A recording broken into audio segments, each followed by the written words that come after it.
ቅዱስ እግዚአብሔር በመካከላችን አንተ ተገኝ። ሀገራችን ኢትዮጵያን ሰላም አድርግልን።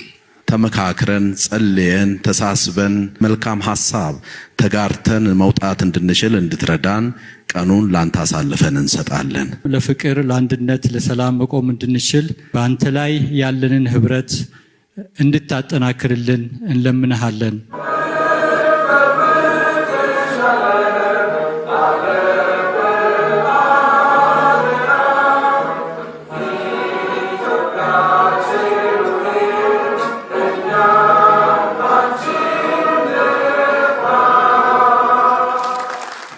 አመሰግናለሁ ክብር ከንቲባ። ኮልፌ ወንጌላዊት ቤተክርስቲያን መካነ ኢየሱስ በቀዳማዊ ኃይለ ሥላሴ ዘመነ መንግስት የገዛችው ቦታ ነበርና በተወሰነ ደረጃ በዚህ አሁን ባለው ለውጥ ሳይሆን ቀደም ባለው ለውጥ ላይ ቦታዋ ተቀንሶ ተወስዶ አሁን ውስን ቦታ ነው ያላት። ያም በስርዓት አልተሰጣትም። ትርፍ ቦታ አለ። እንኳን እንዲመለስልን እየጠየቅን ነው። እስካሁን ምላሽ አላገኘንም። መቼም ከየትኛውም ዘመን እኔ በኃይለ ሥላሴ ዘመን ጀምሮ አውቃለሁኝና በደርግ ዘመን በእምነቴ የታሰርኩ የተገረፍኩ ሰው ነኝ እና እግዚአብሔር ይሄንን መንግስት አሁን ሰጥቶን በተለያየ ሁኔታ ቀብር ቦታ እንኳን አግኝተን መስተናገዳችን በየክፍለ ከተማ የቀብር ቦታ አንዳንድ ችግሮች ቢኖሩም ቦታ አግኝተን መስተናገዳችን ቀላል ነገር አይደለም እና በርካታ ቦታዎች ለቤተ እምነቶች እንደሚሰጥ ዝም አይተናል። ደሞም ምን ያውቃለሁኝ እና እግዚአብሔር ይሄን ስላደረገልን እናመሰግናለን። ኮልፌ ቀራኒዮ ክፍለ ከተማ ወደ ቤቴል አካባቢ ያለች መካነ ኢየሱስ አለች። ቦታ ተሰጥቷታል። ይሄ ለውጥ መንግስት ቦታ ሰጥቷታል። የእግዚአብሔር ስም የተባረከ ይሁን። መንግስታችንም እግዚአብሔር ይባርከው።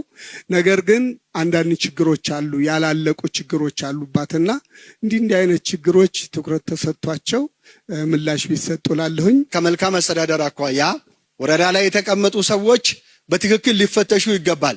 ከዚህ አኳያ ህዝብን በፍትህ እንዲመሩ ልክ የመንግስታችንን እሳቤ ይዞ እንዲመራ ጭምር ይሄንን አስተያየት ሐሳብ መስጠት እፈልጋለሁ። እየተሰሩ ያሉ ስራዎች ላይ ሳንካ የሚፈጥሩ ሰዎች አሉ፣ ጣልቃ የሚገቡ ሰዎች አሉና ይሄንን ወርዶ ወደ ታች ወርዶ የማየት ስራ እንዲሰራ እላለሁ።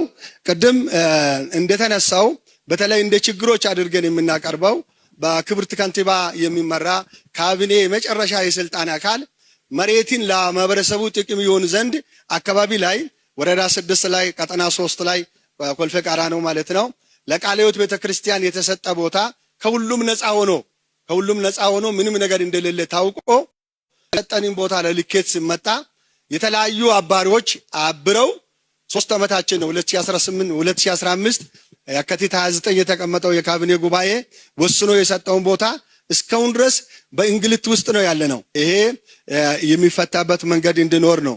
አመሰግናለሁ ክብርት ከንቲባ። ስሜ ፓስተር ደረጀ ታፈሰ እባላለሁ። የኢትዮጵያ ወንጌላውያን አብያተ ክርስቲያናት ህብረት ፕሬዝዳንት ነኝ። ኢትዮጵያ ሀገራችን ትላንት ያለችበት ቦታ አይደለም ያለችው። ያሰበችበት ቦታ አልደረሰች ይሆናል እንጂ ትላንት ከነበረችበት በብዙ ምዕራፍ ፈቀቅ ብላለች።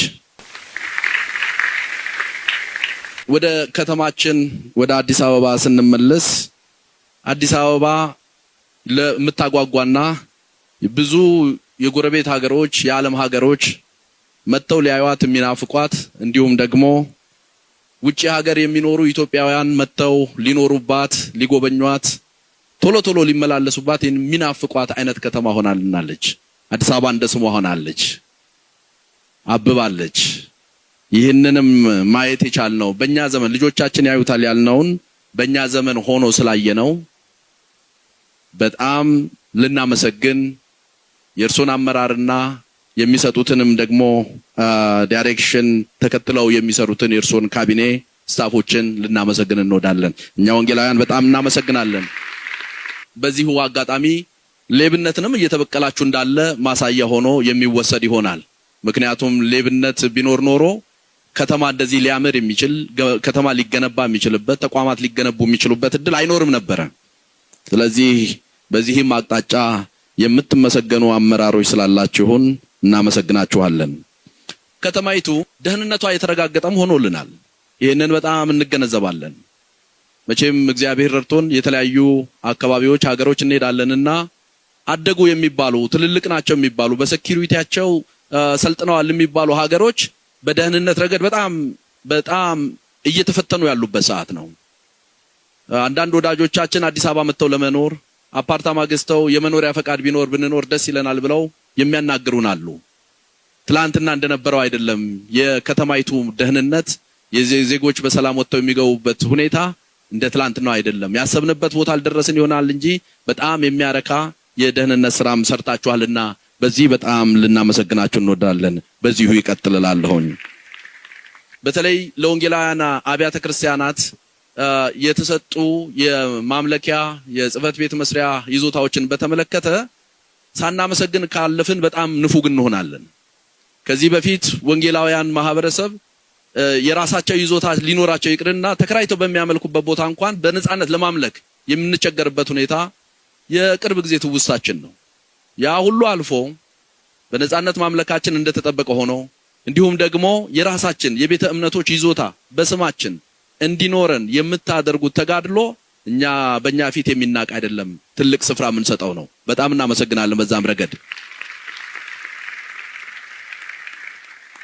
ይዞታዎቹ ለሁሉም ተዳርሰዋል ወይ? አልተዳረሱም። በቂ ነው ወይ? በቂ አይደለም። ከመሬት ይዞታ ጋር ቅድም አንድ ወንድሜ አንስተዋል። ትልቁ ፈተና የወንጌላውያን ፈተና ውሳኔ ያገኙ ይዞታዎችን ለመረከብ በመናደርገው ሂደት ውስጥ የሚገጥመን ፈተና በጣም ከባድ ነው። አፈጻጸም ላይ በታችኛው እርከን የሚገጥሙን ፈተናዎች መሬት አግኝተዋል ይዞታ አግኝተዋል ብለው ቤተ እምነቶቻችን በምስጋና ህዝባቸውን ሰብስበው ካመሰገኑ በኋላ ወዲያው በፍርድ ቤት ታግደው የሚከፍሉት ዋጋና ለብዙ እንግልት የሚዳረጉበት ሁኔታ በጣም ያሳዝናል። እሱም ለእናንተ ከዚህ በፊትም በተለያየ መንገድ አቅርበን መፍትሄም እየሰጣችሁ ስለሆነ እናመሰግናለን። የሚቀሩትን መፍትሄ ያገኛሉ ብለን እናምናለን። ከዛ ውጪ ግን በሚሰሯቸው ማንኛውም ስራዎች በጸሎትም ይሁን በጉልበት እንደ ዜጋ የሚጠበቅብንን ከከተማችን አስተዳደር ጋር ሆነን አብረን ለዜጎቻችን የሚፈለግብንን አስተዋጽኦ ለማድረግ ዝግጁ ነን። አብረን ነን ያለነው፣ ብቻችሁንም አይደላችሁም። እግዚአብሔር ይባርካችሁ። በጣም አመሰግናለሁ። በጣም አድርጌ አመሰግናለሁ ክብርት ከንቲባ። እኔ እንደዚህ አይነት ጉባኤ፣ እንደዚህ አይነት ዘመን፣ እንደዚህ አይነት ጊዜ አያለው ብዬ አስቤ አላቅም። እኔ ፓስተር ግርማ ዘውዴ ይባላለሁ። በኃይለ ሥላሴ ዘመን በስደት አሳልፌያለሁ።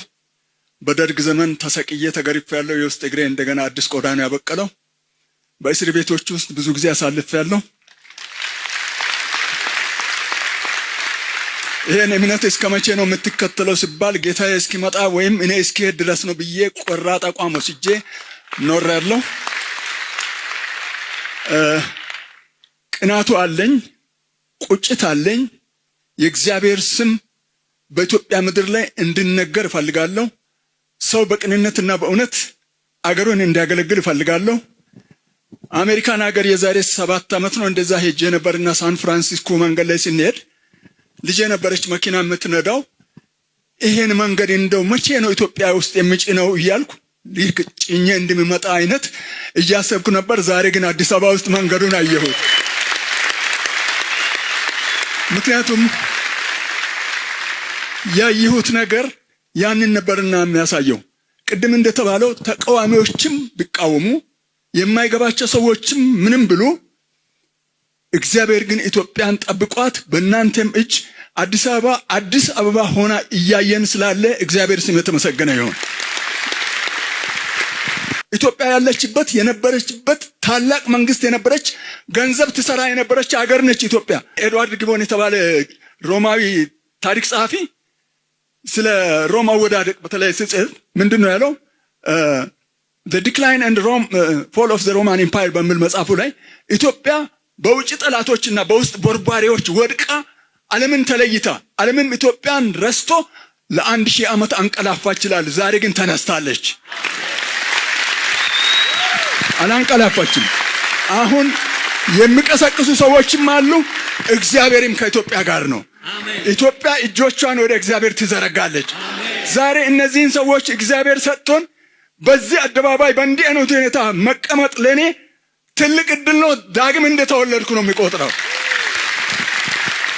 ስለዚህ ችግሮች የሉም ወይ? አሉ። አሁንም ውስጥ ቅድም እንደተነገረው ነው የሚፈተሹ ነገሮች አሉ፣ የሚታዩ ጉዳዮች አሉ። እኔ የየካ ክፍለ ከተማ የሃይማኖት ተቋማት ጉባኤ ዋና ጸሐፊ ነኝ። በየካ ክፍለ ከተማ በተለይ እየተሰራ ያለው ነገር ስመለከት በቀብር ቦታ ላይ ለወንጌላውያን የተሰጠ ቦታ ወይ ሳያስፈቅዱ ወይ ምንም ሳይሉ እኛንም ሳያናግሩ ኮሚቴውን ሳያናግሩ ምን ሳይሉ አምጥቶ መቅበር ማለት ይሄ የአስተዳደር ጉድለት ነው።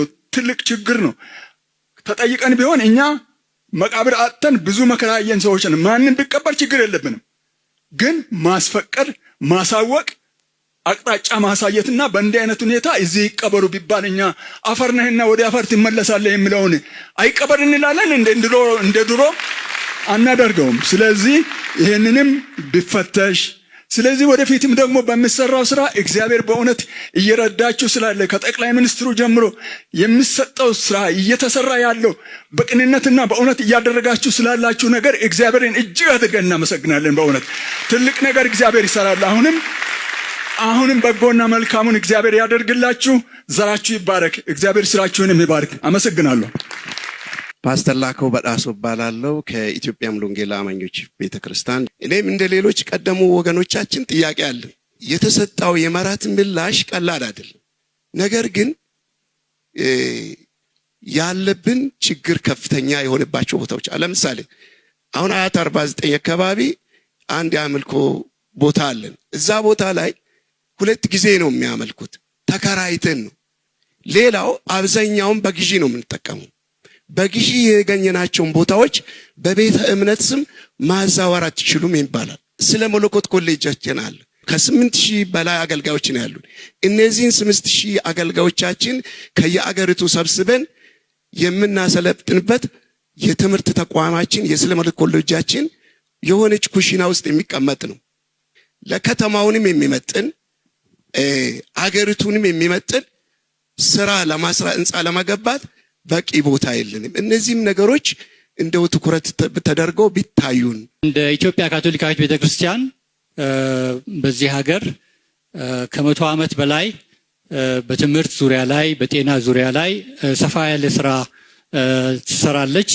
አሁንም ከመንግስት ጋር ከአዲስ አበባ መስተዳድር ጋር በጤና በትምህርት በተለያዩ ማህበራዊ አገልግሎቶች ስራ እንሰራለን እና ይህ ሪኮግኒሽን አለ ብለን እናምናለን በመንግስትም ደረጃ እንደዚሁም ደግሞ በህዝብ ደረጃ እና ይሄንን እንዴት ነው የምናሰፋው የሚል ሐሳብም ቤተክርስቲያን ይዛ ትሰራለች። ከረጅም ጊዜ በፊት የካቶሊክ ቤተክርስቲያን ከመዋዕለ ህፃናት ጀምሮ እስከ 12ኛ ክፍል ትምህርት ቤቶችን እየሰራች ሰርታለች ለብዙ ዘመናት። አሁን ግን ያለውን ነገር ስናጠና ከመንግስት ጎን ለጎን እንስራ ሲባል በተለይ ያሁን ያለው አዲሱ ትውልድ ከወጣት ከመሆኑም ባሻገር የሥራ አጥ ቁጥር ደግሞ ሰፊ በመሆኑ ኮሌጆች በመስራት ከመንግስት ጋር በጋራ የመስራት እቅድ አውጥተናል እና በአንዳንድ ቦታዎችም በኢትዮጵያ እንደዚሁም አሁን በአዲስ አበባም እንደዚሁ በቅርቡ ከከተማ መስተዳድር ጋር በመተባበር ይህ ያለው ወጣቶችን አብቅቶ ለስራ ራሳቸውን እንዲችሉ የማድረግ ስራ መስራት እንፈልጋለን እና በዚህ ላይ እንግዲህ ቅድም ከተነሱት ነገሮች ትውልድን መቅረጽ ሲባል በሃይማኖታዊ ብቻ አይደለም። ወጣቶች በመንፈስም በስጋም የቆሙ ናቸው። ሁለቱንም ማገልገል አለብን። ወንጌልም ሲባል እንደ ካቶሊክ ቤተክርስቲያን አሰራር ማህበራዊ አስተምሯችንም የሚለው ከወንጌል የወሰድናቸው ሴቶችን ይዘን ሰዎችን ማብቃት አለብን የሚል ፕሪንሲፕል ነው ያለው። ይሄንን ስናደርግ እንግዲህ በጋራ ከሆነ ደግሞ ይሄንን ሁሉ የወንጌላውያን አብያተ ክርስቲያናት ህብረት አንድ ላይ ሆነን እንዲህ ስንናገር በጋራ ለነዚህ ነገሮች ከቆምን ብዙ ስራ ከመንግስት ጎን ሆነን የቀረበውን ነገር ወደ ተግባር መቀየር እንችላለን የሚል እምነት አለን። መሬት በጣም አስፈላጊ ነገር ነው ለአምልኮ። እኛም ጠይቀናል፣ ረጅም ዓመታት ጠይቀን አላገኘንም ነበር። በቅርብ ጊዜ 5 መሬት ቦታዎች ተሰጥቶ እነዚህንም ሁሉንም አልጨረስናቸውም። አሁን ያንን እዚህ ማንሳት አልፈልግም። በቦታው ከክፍለ ከተማ ጋር ከመሬት መስተዳድር ጋር እንሰራለን፣ ያንን እንቀጥለዋለን። ግን መሬትም ተቀብለን ለመሬትም ያለው አመለካከት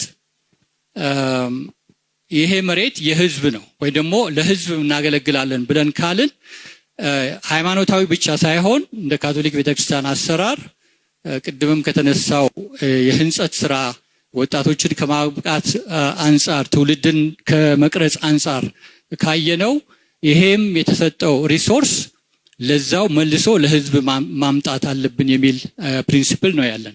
ከተነሱት ነገሮች በምስጋናም ከቀረቡት ነገሮች መካከል አንዱ የልማት ሂደት በዚህ መንግስት ላይ የተሰራ ያለው የሄደ ያለው ነገር በካቶሊክ ቤተክርስቲያን በኩል የምናየው በጣም ደስ ብሎን ከመንግስት ጋር በመተባበር ቦታ ለመንገድ ቢያስፈልግ በቀላሉ በመተባበር በመስራት ሌሎችም አድርገው ይሆናል እና ይሄ አስፈላጊ ነገር ነው። ለጋራ ጥቅም መንግስት የሚሰራው ስራ ላይ እኛም ተባብረን ከመንግስት ጎን ለጎን እንሰራለን።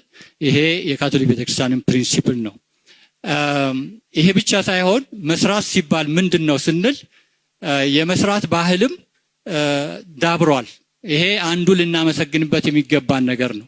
24 ሰዓት 7/24 የሚሰራ የመንግስት ተቋም እንደዚሁም ደግሞ ሌሎች ማህበራዊ ተቋማት ይህ ባህል በወጣቱ ዘንድ ማስረጽ ማለት ትልቅ ነገር ነው። የሥራ ባህላችን ተቀይሯል።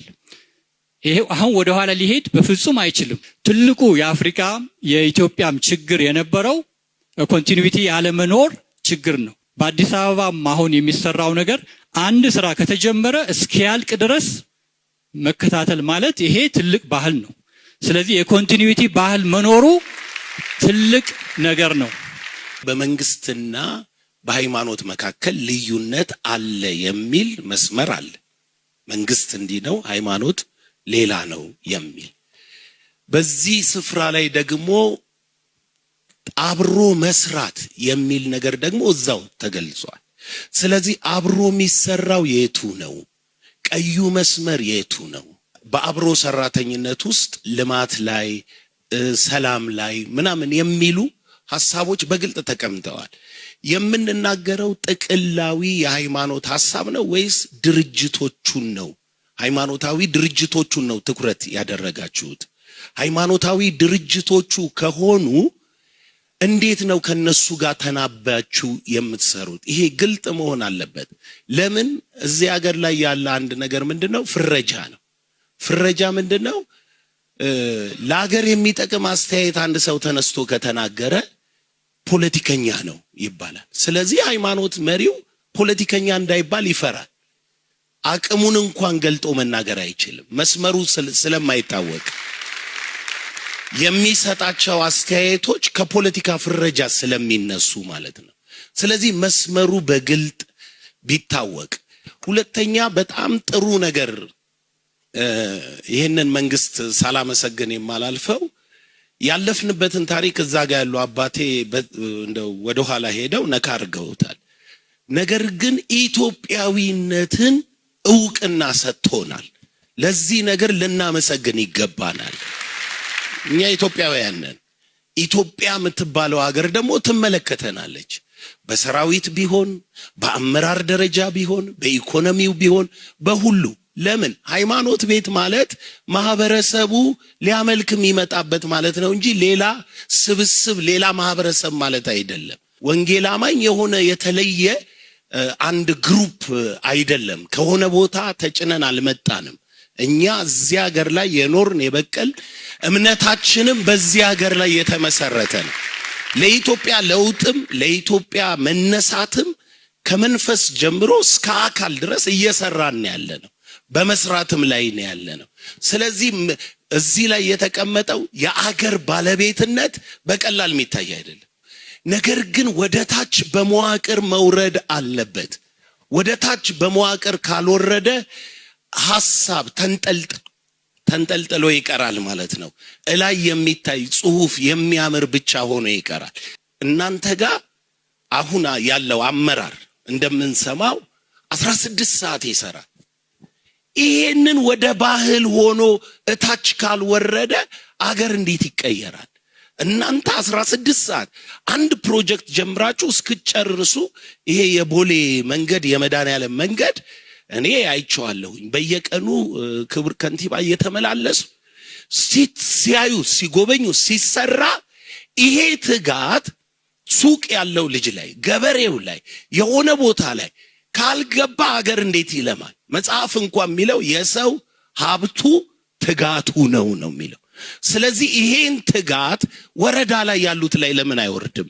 እናንተ ብቻ ሳትሆኑ ላይ ያለው ጠቅላይ ሚኒስትሩ ደረጃ ብቻ ሳይሆን ትጋት መኖር ያለበት መውረድ አለበት። ህዝብ መሆን አለበት። ቻይና መሆን ካለብን ህዝቡ ትጉ መሆን አለበት። ስለዚህ ሐሳብ ላይ ምንድነው እየተሰራ ያለው?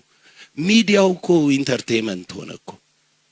ማን ነው አንድ ልጅ ሾው መጥቶ ሚዲያው ላይ ወጣቱ በጣም ከፍ ብሎ ለዓለም አስተዋወቀን። አዎ፣ ግን ወጣቱ ደግሞ ልጁ የሚሄድበትን ትጋት አንደርስታንድ አድርጓል ወይ ሾውን የተከተለው? ልጁ የሚሄድበት ትጋት እኮ የሚገርም ነው።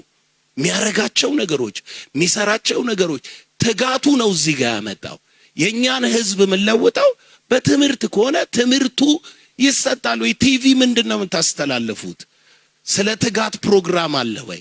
ስለ ለውጥ ይቻላል የሚል ሰው መሆን ትችላላችሁ መስራት ትችላላችሁ የሚል የሚዲያ ቅኝቶች አሉን ወይስ ፖለቲካ ወይስ የሆነ ትኩረት ሐሳባዊ ትኩረት የሰጠንባቸው ቦታዎች የለውጥ ምክንያት ናቸው አሊያም የኑሯችን ምክንያት ናቸው? ጌታ ኢየሱስ ሰው በልቡ እንዳሰበ እንደዛ ነው ያለው እና ሐሳብ ላይ አልሰራንም። ስለዚህ እንደው ሐሳቤን ላለማስረዘም ሐሳብ ላይ የምንሰራበት ሃይማኖት ቤት ስለሆነ ይሄን የሚሰራው ፍልስፍና ስለሆነ የሚሰራው ሐሳብ ላይ ምንሰራበት ድልድይ ብትፈጥሩልን። የኛ ቤተክርስቲያን በልደታ ክፍለ ከተማ ነው ያለችው። 22 ዓመቷ ነው የገዛችው ቦታውን።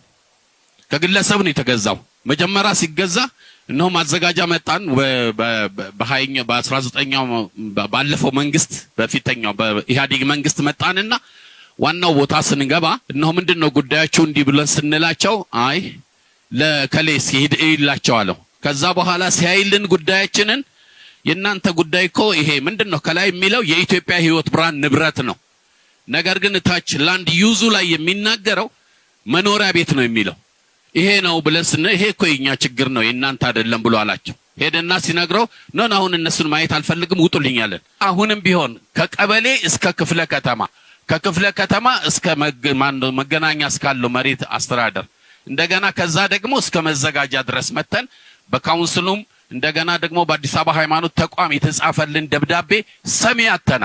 ይሄ መንግስት ደግሞ የልባችን ሐሳብ ያድርግ ሳይሆን እንደ እግዚአብሔር ፈቃድ የሚገባንን እንደ ኢትዮጵያዊነታችን ያድርግልን ነው፣ ሌላ አይደለም። እንደ አጠቃላይ ለመናገር ምን ለማለት ነው? አንድ ሰው ስለ ኢትዮጵያ በጣም ተናገረ እና በጣም ነው ደስ አለኝ ስለ ኢትዮጵያ መቀየርና እንትን ማለት እና ፈረንጁ ምን አለኝ አንድ ነገር አሰብና እንዲህ ስንነጋገር እንደው ያለባት ተጽዕኖ ሌላም ነገር ስናስብ dirty water cannot stop the growing plant አለ እና ቆሻሻ ውሃ የሚያድገውን አትክልት አያቆመውም አለ። ኢትዮጵያ ገና ታድጋለች፣ ገና ትሰፋለች፣ ገና ትበዛለች ነው። በእናንተ የጀመረውን ጅማሬ እግዚአብሔር ልክ እንደ ዘሩባቤል እስከ መጨረሻው ድረስ ያደርሰዋል። በቅድሚያ እግዚአብሔር ይህንን እድል ስለሰጠን እግዚአብሔርን በጣም አመሰግናለሁ። እናንተም ይህን እድል ስለሰጣችሁን እግዚአብሔር አብዝቶ ይባርካችሁ።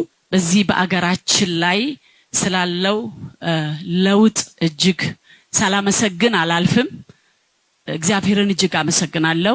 በአንድም በሌላም በአገልግሎት ብዙ ታላላቅ አገሮችን የማየት እድሉ ገጥሞኛል። አውሮፓ፣ አሜሪካ፣ ተለያዩ አገሮችን የማየት እድሉ ገጥሞኛል። ከአውሮፕላን ማረፊያ ጀምሮ አለቅስ ነበረ በእግዚአብሔር ፊት። ባጭር አመታት ውስጥ ታላቅ ነገር ተሰርቶ በአመራራችሁ በመንግስታችን አመራር ታላቅ ነገር ተሰርቶ በማየታችን እንዲሁ ሳልናገር አላልፍም ብዬ ነው። እግዚአብሔርን እናመሰግናለን። በአዲስ አበባና በአካባቢዋ ስላለው ልማት ክብርት አይደለም ለእናቶች፣ ለወጣቶች፣ ሴቶች በሙሉ አንቺ አቅም ነሽ፣ አርአያ ነሽ። ብዙ ጀግኖች እህቶች እና እናቶች ካንቺ በኋላ ይነሳሉ። የኛም ጸሎት ይሄ ነው ለትውልድ እኛም ደግሞ የምናስረክብበት ጊዜ አለ። ክብር ለጌታ ለኢየሱስ ይሁን። በተቀረ በአስተዳደር መምሪያ ስር በተነሱት ሁለት ነገሮች ላይ ሐሳብ ሰጥቼ አበቃለሁ። በአስተዳደር መምሪያ ስር የተጠቀሱ ነገሮች አሉ።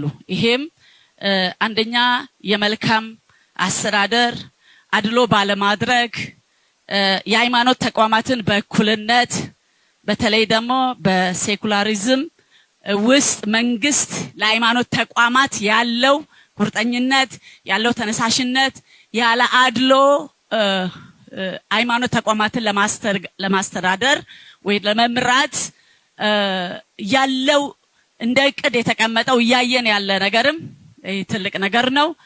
ለዚህ ማሳያ ብዙ መሬቶች ለሃይማኖት ተቋማት ተሰጥተዋል። ይሄም በዚህ ዘመን ያየነው ነው። በደርግም አላየንም፣ በዛኛውም ብዙ አላየንም፣ በዚህ ግን ብዙ አይተናል። ይሄ እግዚአብሔር ይባርካችሁ ለማለት ፈልጋለሁ። ግን አንድ ጥያቄ አለኝ። ይሄ ጥያቄ ምንድነው? እኛ እናቶች በትምህርቱ ዓለም ተምረናል፣ እግዚአብሔር ይመስገን። ልጆቻችንንም በቂ ትምህርት ደረጃ ላይ እንዲደርሱ ተጋድለናል። መሪዎቻችን ጋር፣ አብያተ ክርስቲያናት ጋር፣ ሃይማኖት ተቋማት ጋር፣ ከንቲባ ጋር አትሊስት የደከሙት እናቶች የሚታይበት ነጥብ የለም ወይ? ይሄ እርሶ ጋር ቢታይልን የትውልድ እናት መሆናችን እንዲህ መሬት ሲሰጥ እናቶች የታሉ? ቸርች መሪዎች ለኛ በወንዶች በኩል የሚሰጥ እይታ ትንሽ ነው። አሁንም አልተቀረፈም። ይሄንን እንዲያዩልን እፈልጋለሁ። ሌላው ጌታ ኢየሱስ ምን አለ? ሰዎች ስለኔ ማን ይሉኛል አለ። ሁላችንም የአብያተ ክርስቲያናት መሪዎች፣ የቤተ እምነት መሪዎች ሁሉ እቺን ቃል እንድታስቡ እፈልጋለሁ። ውጪ ምንድነው የሚወራው? ምንድነው የምንሰማው? ጌታ ይከብራል ወይ? መንግስታችን መሪዎቻችን እንዲህ ተጋድለው ሲሰሩ አብያተ ክርስቲያናት ምን እየሰራን ነው? በሙስና እንታማለን፣ በአድሎ እንታማለን፣ በገንዘብ እየታታለን። እግዚአብሔር እኮ ያያል። ንጹህ ወንጌል ይዘን እንሂድ። አገር ብንገነባም ትውልድ ብንገነባም ለሽልማት እንደምንገነባ አውቀን ስለ ስነ ምግባር አብያተ ክርስቲያናት ሁላችንም መሪዎች፣ አገልጋዮች በዚህ ጉዳይ ምን የተባልኩ ነው የሚለውን አይተን ንስሐ መግባት ቢያስፈልግ ንስሐ ብንገባ፣ መመለስ ቢያስፈልግ ብንመለስ ስላለው አመሰግናለሁ። እግዚአብሔር ይስጥልኝ። ስላገኘው እድል እጅግ አመሰግናለሁ። እግዚአብሔር ይስጥልን ለማለት እወዳለሁ። ኤልያስ አዱኛ እባላለሁ። የመጣሁት ከሰባተኛ ቀን አድቬንቲስት ቤተክርስቲያን ነው። እኔ አሁን በመንግስት ደረጃ በግሌ በሚያስተውለው በሚያየው በእውቀት የሚመራ እንደገናም ደግሞ ሰርቶም የሚያሳይ በስራ አንዳንድ ቅድም እንደተባሉት ከወር በኋላ ከሳምንት በኋላ ተመልሰን ቦታዎችን ለመለየት እስከሚያስቸግርን ድረስ የምናየው የሚያስደንቅ ስራ የሚያስደምም የሚሰራ በመንፈሳዊነትም ደግሞ ቤተክርስቲያንን ሃይማኖትን ድርጅቶችን የሚያከብር መንግስት መኖር በጣም ለኔ ትልቅ አክብሮት ነው። ይሄንን እያመሰገንኩ ከዚህ በኋላም ላሉት በጸሎት እንደምንደግፋችሁ እንደ ቤተክርስቲያን ተቋም እያረጋገጥኩ እንደ ቤተክርስቲያን አጠቃላይ የአንድ አጥቢያን ሳይሆን እንደ አጠቃላይ እንደ በኢትዮጵያ ደረጃ ያለ ቻሌንጅ የሆነብን አንድ ሐሳብ አለ። እሱን ማንሳት ፈልጋለሁ። እኛ ሰባተኛ ቀን አድቬንቲስት ቤተክርስቲያን ነን። ሰባተኛ ቀን ማለት ከሰንበት ጋር የሚያያዝ ነው እና 6 ቀን ስራ ተግባሪን ፈጽም፣ ሰባተኛ ቀን ግን የእግዚአብሔር ሰንበት ነው የሚል በቃሉ አለና ሰባተኛ ቀንን እናከብራለን። ከዚህ ጋር ተያይዞ በቅርብ ጊዜ የመጣ በህግ ደረጃ የወጣ ቅዳሜ እንደ ስራ ቀን ተቆጥሮ ማንም ሰው በቅዳሜ ቀን ወደ ስራ በገበታው ላይ መገኘት እንዳለበት ኦሬዲ በህግ የወረደ አለና ይሄ በምእመኖቻችን እንደ ተቋምም አንድ ትልቅ ቻሌንጅ ሆኖ መጥቷል ማለት ነውና በእኛ ደረጃ እየጸለይንበት ነው። በእናንተ ግን መቼስ ለሁሉም የሚያስብ አካል ስለሆነ ያሰባችሁት ነገር ሊኖር ይችላል። ነገር ግን ግልጽ ሆኖ ስላላየን አሁን ምእመኖቻችን በቅዳሜ በስራ ገበታቸው ላይ መገኘት እንዳለባቸው እየተገደዱ ወይ ደግሞ ኦልሬዲ ወደዛ እየተከደ ስለሆነ በጣም ትልቅ ጭንቅ ላይ ነው ያለነውና እሱ ጋር ተመልክቶ እናንተ ጋር ያለው እንደ መፍትሄ ምን ተቀምጧል? በዚህ ዙሪያ ላይ አጭር የሆነ መብራሪያ ቢሰጠን የሚል ሐሳብ ለመጨመር ነው። እግዚአብሔር ይስጥልን። አመሰግናለሁ። ክብርት ከንቲባ፣ በዚህ ዘመን እድል አግኝተን ዛሬ እዚህ ተቀምጠን የምንነጋገር የዚህ ትውልድ መሪዎችና አገልጋዮች ከካውንስሉ መቋቋም በፊት የዛሬ 7 ዓመት 8 ዓመት ወንጌላውያን በፌደራል ጉዳዮች ሚኒስቴር እና ከዛም በኋላ በሰላም ሚኒስቴር ነበር። በተለይም በፌደራል ጉዳዮች ሚኒስቴር ምዝገባ በመናረግበት ሰዓት ታሪክ እንደሌለው ህዝብ የአርብቶ አደር ጉዳዮች ዳይሬክቶሬት ነበር ሲመዘግበን የነበረው። ዛሬ ላይ በዚህ ሁኔታ በአዋጅ ተቋቁመን የህግ ሰውነት አግኝተን አንዳንዶችም ያው ምስክር ሆነው በዚህ ጉባኤ ሲናገሩ እንደነበሩት እነዛ ቀደምት አባቶች ያኔ የከፈሉለትን ዋጋ ዛሬ አንድ ጊዜ ተነስተው ከአባታቸው እቅፍ ይህንን ቢያዩ ኖሮ ምን ያህል ደስ በተሰኙ። ዛሬ ያለው ትውልድ የትላንት መሰረት ስለሆነ ከዚህ የተነሳ እንደ ተራ ማህበር፣ እድር፣ እቁብ እንደ እምነት ሳንቆጠር ቅድም የተነሱ ሐሳቦች ሁሉ እንደተያዙ ነው።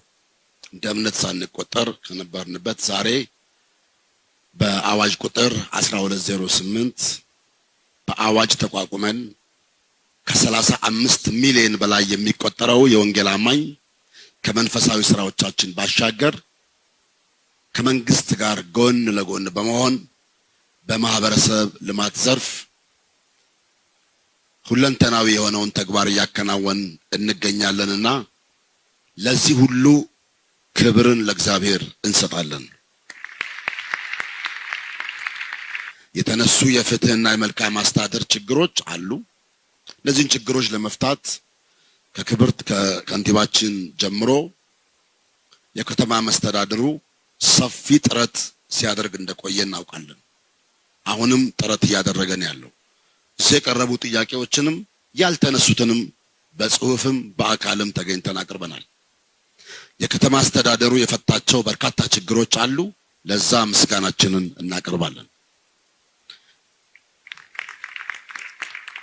ሌሎች ወደፊት ሊፈቱ የሚችሉ ከተማ አስተዳደሩ በሚያስቀምጠው አቅጣጫ መሰረት በመነጋገር በመወያየት ሊፈቱ የሚችሉ የመልካም አስተዳደር ችግሮች፣ የካቢኔ ውሳኔ አለመፈጸም፣ ቦታ እንዲዘጋጅ ወደ መሬት ማኔጅመንት ደብዳቤ ተልኮ ቦታ የለም ተብሎ የተቀመጡ የተወረሱ ቤቶች አለመመለስ፣ ተጨማሪ መካነ መቃብር ስፍራ፣ የታክስና የስነ ምግባር ጉዳዮች፣ የስራ ግብር ጉዳዮች፣ የጉምሩክ ቀረጥ ለምሳሌ በሽያጭ የማይከፋፈል መጽሐፍ ቅዱስ ታክስ ይከፈልበታል። ምናልባት ውይይታችን እንደ መንግስት ለመንግስት የሚሰጡ አቅጣጫዎችም ስለሆኑ መጽሐፍ ቅዱስ የከፍተኛ የጉምሩክ ታክስ የሚቆረጥበት ነው እና እነዚህንና መሰል በክራይ ያሉ የሃይማኖት ተቋማቶች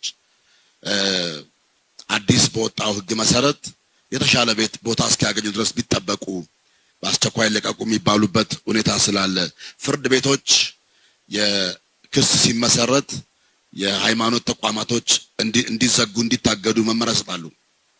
እንደዚህ የተዘጉ ቤቶችም ስላሉ እነዚህን መሰል ነገሮች ወደፊት በከተማ አስተዳደሩ በሚያዘጋጀው የመፍትሄ አቅጣጫ መሰረት ይታያሉ ብዬ አስባለሁ። አምናለሁ። የጽሁፍ በጽሁፍ ደረጃ ብቻ እንደማይቀመጥና ለመንግስትና መንግስታዊ ላልሆኑ ተቋማት እንደሚደርስ። ምክንያቱም የወንጌል አማኞች እነማን ናቸው የሚለውን የመንግስት አገልግሎት ሰጪ ተቋማት በሚገባ ማወቅ አለባቸው።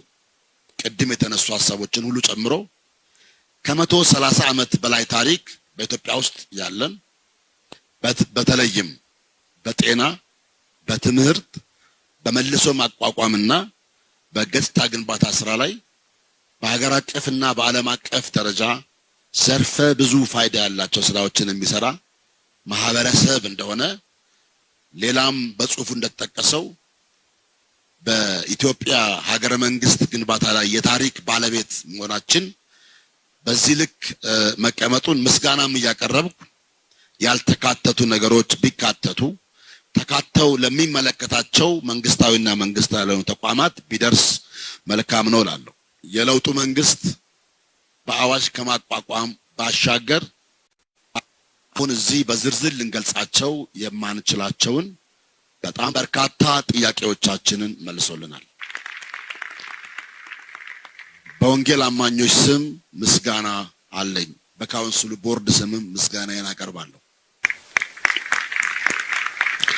ሀገራችን ኢትዮጵያ እንደማንኛውም ለለውጥ እየተራመዱ እንዳሉ ሀገራት ሁሉ አሁን እያለማች ያለችውን ልማት የጀመረችው ከመንግስታዊ ተቋማት ሪፎርም መሆኑ ደግሞ ይበልጥ ልማቱን እንዲፋጠንና ዘላቂነት እንዲኖር ያደርጋል ብዬ አስባለሁ።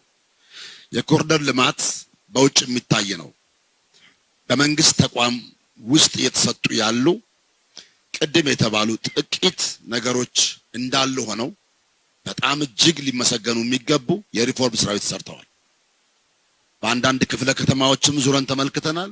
በከተማ አስተዳደሩም ያሉ አገልግሎት ሰጪ ተቋማትን አይተናል። አብዛኛዎቹ ተቀይረዋል። አብዛኛዎቹ ተስተካክለዋል። ለህዝብ ጥያቄ ምላሽ እየሰጡ ነው ያሉት። ሌሎች መስተካከል የሚገባቸው ደግሞ በምናቀርበው ጥያቄ መሰረት ይስተካከላሉ። ከቢሮ አደረጃጀት ጀምሮ፣ ንጽህና ጀምሮ፣ ከባለ ጉዳይ መስተንግዶ ጀምሮ፣ ከቀጠሮ አያያዝ ጀምሮ በሁሉም ክፍለ ከተማዎች፣ ወረዳዎች የተከናወኑ ያሉ መልካም ስራዎች አሉ፣ መልካም ጅምሮች አሉ። ለዛ አክብሮታችንን፣ አድንቆታችንን፣ ምስጋናችንን ያቀረብን ቀጣይ ደግሞ የበለጠ እንድትሰሩ እንደ ሃይማኖት ተቋማቶች በጸሎት እንደግፋቸዋለን። በመጨረሻም ቀጣዩ ምርጫ በሰላም እንዲጠናቀቅ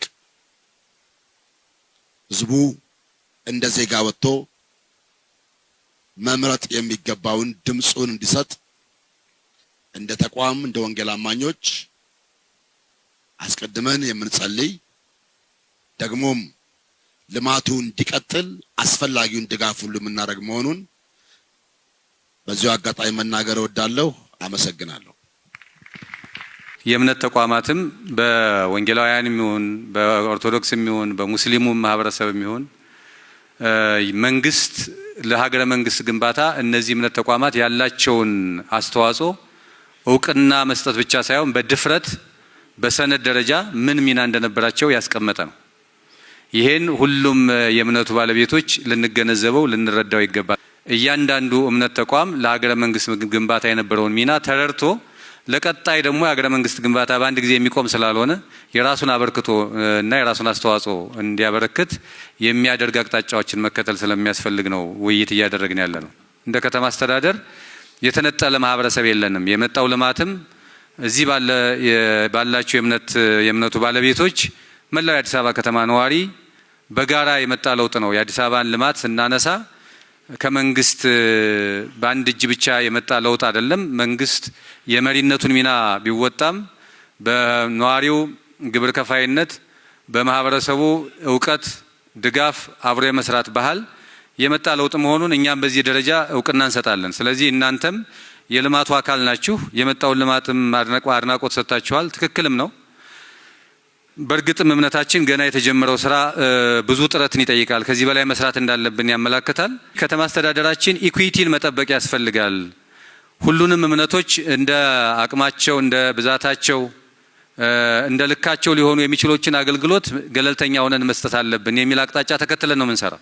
በየትኛው ወንበር ላይ የተቀመጠ የየትኛውንም እምነት ቢከተልም የህዝብ አገልጋይ እስከሆነ ድረስ ሁሉንም እኩል እንዲያይ ይገደዳል። ሁሉንም እኩል እንዲያይ የሚያስገድደውን መርህ ይዘን ላለፉት ጊዜያት በሰራናቸው ስራዎች ከቤተ ክርስቲያን ከወንጌላውያን አማኞችም ጭምር የሚነሱ ጥያቄዎችን ለመመለስ ተሞክሯል። ይሄ ኢኩዊቲውን ለመጠበቅ የተደረገው እንቅስቃሴ እናንተም እውቅና የሰጣችሁበትን ሁኔታ አለ። ግን ተመልሶ ያላለቁ ጥያቄዎች ደግሞ ይኖራሉ። ከዚህ አኳያ የከተማ አስተዳደሩ መርህ የምንሰጠው አገልግሎት ፍትሃዊ እንዲሆን እንፈልጋለን። ከታች እስከ ላይ ባለው መዋቅር ውስጥ የሚሰጡ አገልግሎቶች ሁሉም አገልግሎቶች ፍትሃዊ ሆነው ለሁሉም እምነት ተከታዮች እኩል የምናስተናግድበት ቢሮአችን ለሁሉም ክፍት የሚሆንበት ሴኩላሪዝምን ጠብቀን ያንዱን እምነት በማብለጥ ሌላውን በማጣጣል አይነት አቅጣጫ ሳንከተል አገልግሎት መስጠት ብቻ ሳይሆን ለልማት የሚያስፈልገውን አቅርቦትም ጭምር ፍትሃዊነቱን በጠበቀ መንገድ ለማቅረብ ተሞክሯል። የወንጌላውያን አማኞች የሚያነሷቸውን ጥያቄዎች ለመፍታት በካውንስሉ አማካይነት የሚቀርቡ ጥያቄዎችን ቀረብ ብለን ውይይት አድርገን የትኞቹን እናስቀድም ካለን የአቅርቦት አኳያ ካለን የችግር የመፍታት አቅም አኳያ ብለን መዝነን መፍትሄ የምንሰጥበትን ስንሰጥ ቆይተናል። ወደፊትም ይሄን የምንከተለው ከዚህ የተለየ ሊሆን አይችልም። መንግስት በሃይማኖት ጣልቃ አይገባም ሲባል በውስጥ ባለው ስርዓት ደግሞ እናንተ እንደ ችግር የምታዩዋቸውን ራሳችሁ እንድታርሙ ደግሞ እንፈልጋለን። ራሳችሁ እንድታስተካክሉ እንፈልጋለን። የራሱ ተቋማቶቹ የድርጅቶቹ የሚሰሯቸው ስራዎች እንደተጠበቁ ሆነው በእነዚህ ላይ ተቀራርቦ የመስራታችን ሁኔታ አሁንም ይቀጥላል። እዚህ ከተማ ላይ የሚኖር የሚሰራ ልማት ሁሉ ከአማኙ የተነጠለ ነው ተብሎ ሊወሰድ የሚችልበት ሁኔታ የለም። ስለዚህ የምንሰራቸው ልማቶች በጋራ ተቀራርበን የምንሰራበት ሁኔታ መፍጠር ያስፈልጋል ብዬ አስባለሁ። ካነሳችኋቸው ጥያቄዎች አኳያ በተለይ ከአገልግሎት አንጻር ብናያቸው ጥሩ ነው ብዬ የማስበው አንዱ ለአገልግሎት የሚያስፈልገውን የመሬት አቅርቦት ባለማግኘታችን ምክንያት ቤት እንገዛለን፣ አገልግሎት እንሰጥበታለን፣ ቶሎ ብለን ደግሞ ወደ ይዞታ ከመቀየር አኳያ ችግር ይገጥመናል የሚል ጥያቄ ተነስቷል። ይህን በተመለከተ በሁለት በሶስት ነገሮች በደንብ ማጤን ያስፈልጋል። እንግዲህ መንግስት ህግን ማስከበርም ኃላፊነት ስላለበት ህግን ሲያስከብር ደግሞ አንዱ በአንዱ ላይ ግጭት የማይፈጥርበት ሁኔታ ማየት ስላለበት በፕላንም መመራት ስላለበት በከተማ ፕላንም የሚመራ ከተማ በመሆኑ የመሬት አጠቃቀም ስርዓታችንን ማክበርና መጠበቅ ግዴታ ነው የሚሆነው። ከዚህ አኳያ ተያይዞ የሚመጡ በየቦታው ለምሳሌ እንዲሁ ዝም ብለን ሳንመከር ሳንነጋገር የምንገዛቸው ይዞታዎች ካሉ ለእምነት አገልግሎት የማይውል ቦታ በሚሆንበት ጊዜ ችግር ይገጥመናል፣ ፈተና ይገጥመናል። ገዝተነዋልና እንዲሁ ዝም ብላችሁ ቀይሮ የሚል ጥያቄ ቢመጣ አስቸጋሪ ይሆናል። ይሄ እንደዚህ አይነት ነገሮችን ቀድሞ አገልግሎቱ ምንድነው ወይም ላንዱ ዩዙ ምንድነው፣ አካባቢው ያለው የእምነት ሁኔታ ምን ይመስላል፣ የህብረተሰቡ ቁጥር ምን ይመስላል የሚሉ ጉዳዮች ሳይታዩ እንዲሁ እዚህ አካባቢ ገዝተናልና ቀይሮ የሚል አስገዳጅ ሁኔታ በሚፈጠርበት ጊዜ ሌሎች ኤክስተርናል የሆኑ ሌሎች ኤክስተርናሊቲ የሚያመጡ ሌሎች ችግር የሚፈጥሩ ነገሮች ካሉ ወዲያውኑ አገልግሎትን ለመስጠት ይቸገራል በመንግስት ተቋም ውስጥ ያለ አመራር። ስለዚህ እንደዚህ አይነት ጉዳዮችን እናንተም ወስዳችሁ ማየት ያለባችሁን ጉዳዮች ማየት እንድትችሉ ነው። ለወደፊትም ጥንቃቄ ማድረግ ስለሚያስፈልግ መምከር አለብን፣ መነጋገር አለብን። መንግስት ማቅረብ ያለበትን በአቅሙ ልክ እየመከረ ያቀርባል። ከዛ ባሻገር ደግሞ የከተማን ፕላን ማስከበር ደግሞ የኛ ግዴታ ነው። ይህን የከተማ ፕላን ስናስከበር ደግሞ ተነጋግረን ተመካክረን የሚያስፈልገው ቦታ ላይ ፕሮፖዛል ተሰርቶ እንዲጸድቅ ማድረግ ነው እንጂ የሚያስፈልገው የሆነ ነገር ስላጣን እዚህ ቦታ ላይ ገዝተናልና በፍጥነት ይህን ካልቀየርኩ የሚል ጥያቄ በሚመጣበት ጊዜ አስቸጋሪ ሁኔታ ያጋጥመናል። እንደዚህ አይነት ጉዳዮችን በጥንቃቄ እንድታዩ እናንተንም መምከር እፈልጋለሁ እኔ። ምክንያቱም አገልግሎቱ የሚነፈግበት ሁኔታ ምክንያቱ ምንድነው ብሎ መጠየቅ ያስፈልጋል። ለምን ብሎ መጠየቅ ያስፈልጋል። ከመሬት አገልግሎት ጋር ከግንባታ ፍቃድ ጋር እንዲሁ ደግሞ ከዕለት ተዕለት ከሚሰጡ አገልግሎቶች ጋር የተነሱ ጉዳዮችን በየክፍለ ከተማው በነበረው ውይይት የመጡትን ለቅመን ክፍለ ከተማም ራሱ ለቅሞ ይዟል። በፍጥነት የሚፈቱትን በፍጥነት እንፈታለን። በረጅም ጊዜ ውይይት የሚፈልጉትን ደግሞ በውይይት የጋራ እያደረግን መፍትሄ እየሰጠናቸው እንሄዳለንና በዚያ መንገድ ብንረዳቸው ጥሩ ነው ብዬ አስባለሁ። ከወንጌላውያን አማኞች ጋር በራሳችሁ የምታዩዋቸውን ጉዳዮች ደግሞ ወስዳችሁ እንድታዩ እንፈልጋለን። አሁን ካለንበት ነባራዊ ሁኔታ የመነጨ ነው እንደዚህ አይነት ውይይቶች እያደረግን ያለ ነው። ሀገር ሰላም እንድትሆን እንፈልጋለን። ሰላም ለልማታችን ዋስትና ነው። ሰላም ለሁላችንም ዋስትና ነው። ሰላማችን በከተማችን እንዲረጋገጥ ያደረግነው በእናንተም በእኛም የአመራር ተጭነት በእናንተም ተሳትፎ ነው። በሁሉም ህዝብ ተሳትፎ ነው። ይሄ እንዲቀጥል ያስፈልጋል። ይህን ለማድረግ ደግሞ አንደኛው የእናንተ አንድነት ያስፈልጋል። እናንተ አላስፈላጊ ፉክክር ውስጥ እየገባችሁ ለኛ ሌላ የቤት ስራ የምትሰጡን ከሆነ ስራችንን በአግባቡ መምራት የማንችልበት ሁኔታ ይፈጠራል። ስለዚህ ኢንስቲትዩሽናል በሆነ መንገድ እንድትፈቱ እንፈልጋለን። ያ አላስፈላጊ ፉክክሮችን ማረም ማስተካከል ይፈልጋል። መከባበር በጣም መሰረታዊ ነው። ከእምነቱ ባሻገር ያሉ እምነቶችንም በማክበር ለአንድ ሀገረ መንግስት ግንባታ አዎንታዊ ድርሻችሁ እንድትወጡ እንፈልጋለን። ስለዚህ መንግስት የሚያሟላቸው ነገሮች ከመጠየቅ በዘለለ በእኛ በኩል ያሉ ችግሮች ምንድናቸው ብሎ ቆጥሮ ለመፍታት መንቀሳቀስ ያስፈልጋል። ይህን ካደረግን በእርግጠኝነት የማይፈታ ችግር የለም።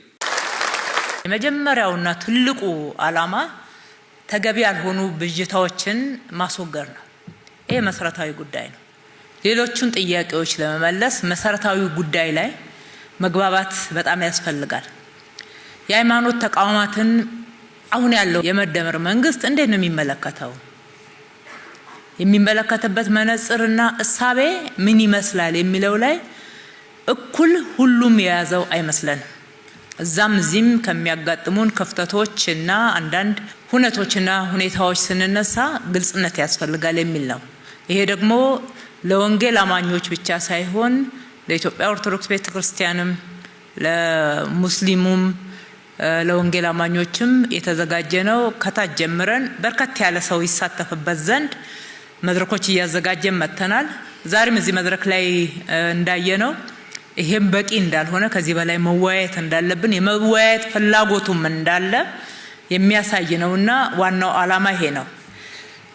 ሰምታችሁታል። ግን አንዳንድ ሁኔታዎችን መድገም ለማስረጽ ያገለግላል ብዬ ስለማስብ እኔም አንዳንዶቹን መለስልበታለሁ።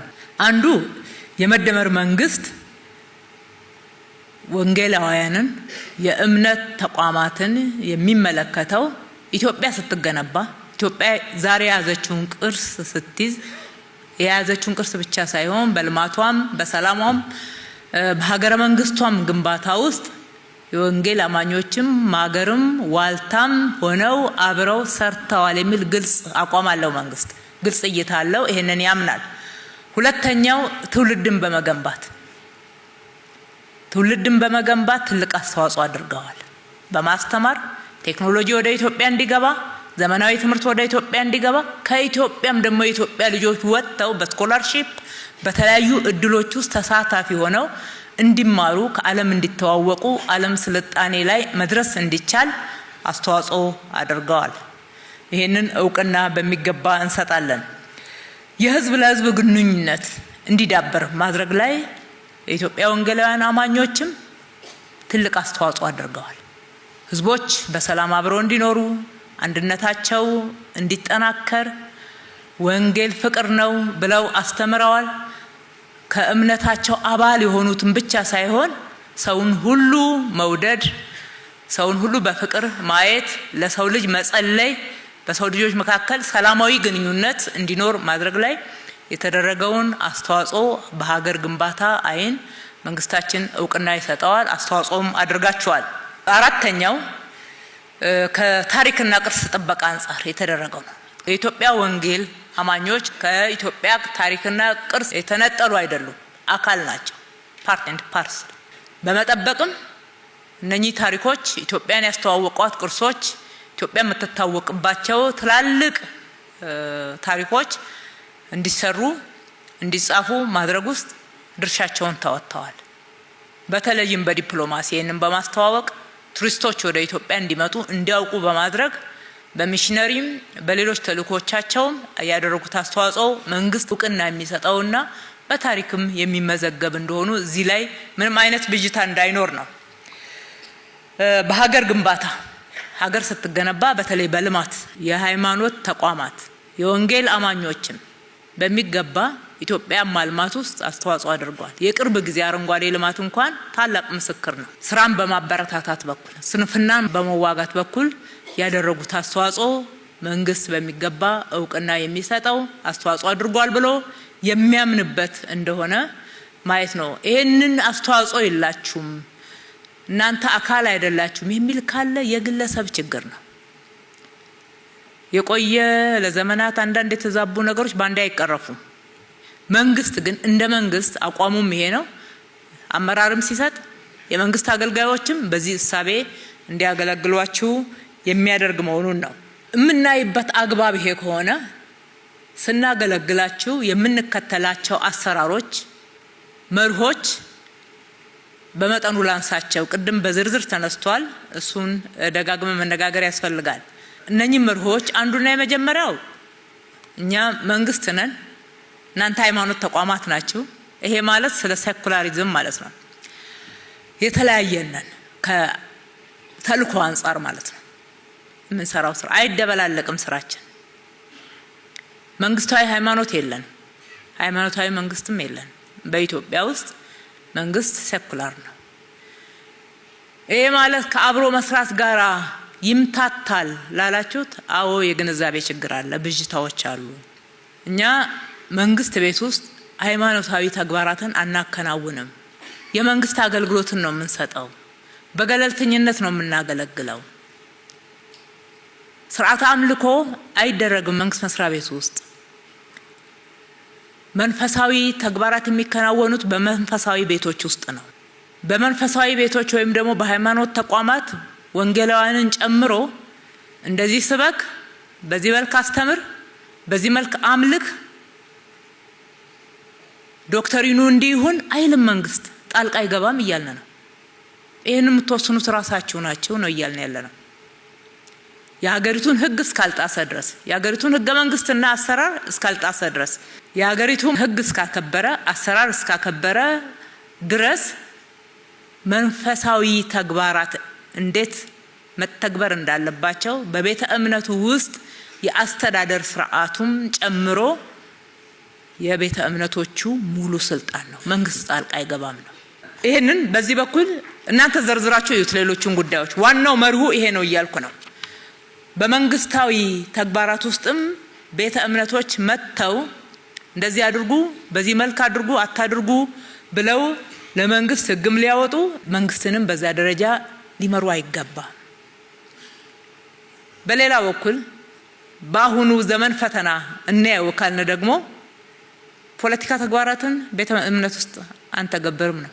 ሃይማኖታዊ ሽፋን ይዘው ወደ ቤተ እምነት እየተገባ ያለውን የፖለቲካ አዝማሚያ በምንም አይነት መንግስት አይደግፈውም። ይሄንን አብረን መከላከል አለብን። መንፈሳዊ ቤቶች የጸሎት ቤቶች ናቸው፣ መንፈሳዊያን ናቸው።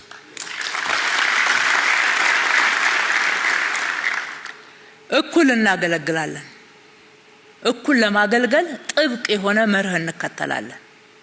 ሁሉንም ኢትዮጵያ የብዝሃ ሃይማኖት ሀገር ናት።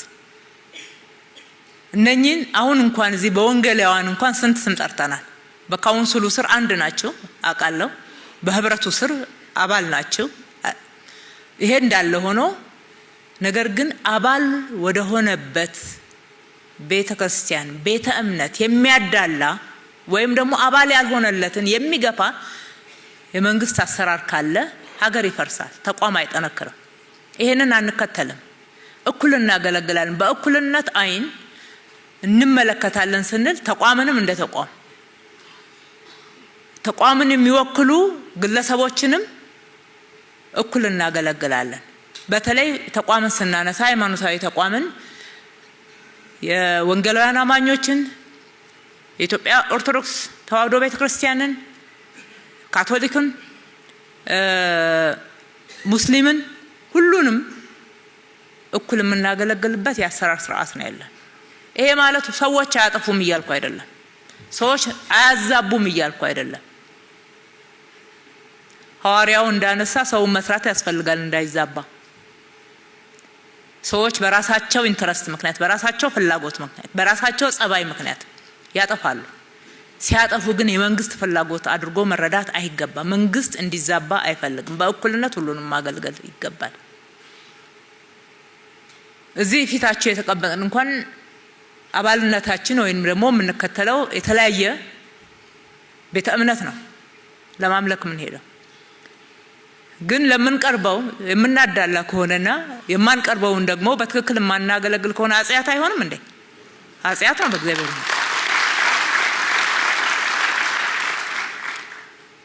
በእኛም በመንግስት ቤት አገልግሎት እኩል የምንልበት ዋናው የምንመራበት ህግ አለን ነው።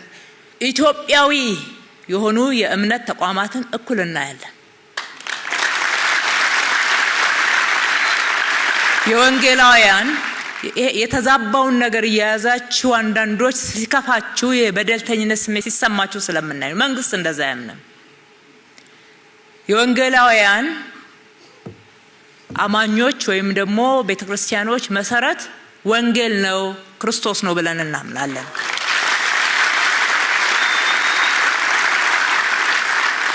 ስለዚህ የምትሰብኩት ወንጌልን እስከሆነ ድረስ እናንተ ኢትዮጵያውያን እስከሆናችሁ ድረስ የተመሰረታችሁት ኢትዮጵያ ውስጥ እስከሆነ ድረስ በምን ሚዛን ነው የውጭ የምትሆኑት? በየትኛውስ መመዘኛ ነው መጤ ልትሆኑ የምትችሉት? እምነት ሁሉም ሀገር አለ። ኦርቶዶክስ ዓለም ላይ አለች፣ ሙስሊም ዓለም ላይ አለ፣ ወንጌላውያንም ዓለም ላይ አሉ። ይሄው ነው።